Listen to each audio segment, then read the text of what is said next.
Let's fill out the New Mexico dirt bike bill of sale together, and do it in a way that holds up when it's time to register the dirt bike and transfer the title.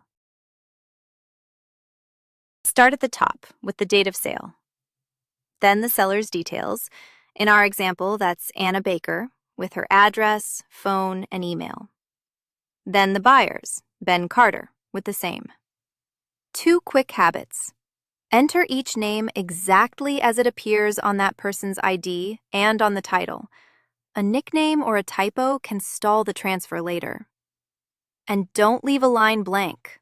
If something doesn't apply, write NA.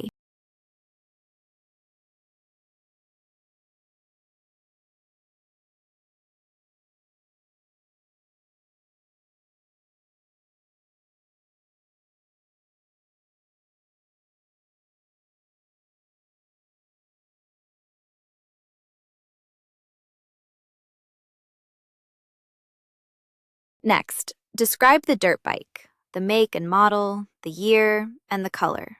Then the VIN. Type the VIN exactly as it appears on the title or the dirt bike.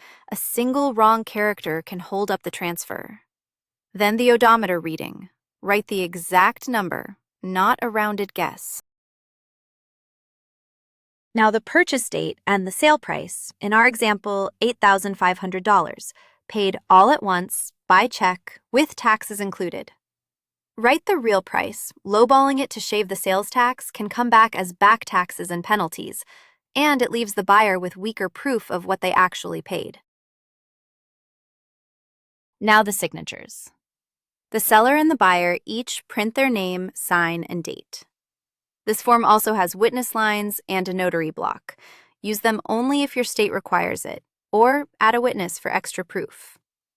Then make 2 copies. Each side keeps a signed one.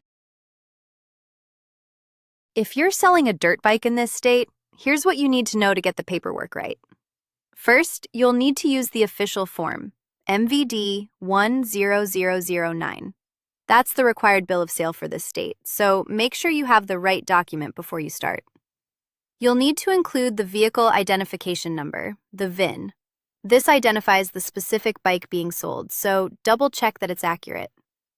When it comes to price, you'll list the net sales price, less any discounts. So if you knocked anything off the asking price, that gets reflected here. The odometer disclosure is required under state and federal law. Specifically, Sections 66-3-4, 66-3-10, 66-3-101A, and 66-3-107C of State Code, along with 49 CFR 580.5. So be sure that mileage information is filled in correctly. This document must be notarized. Remember, this is general information, not legal or tax advice.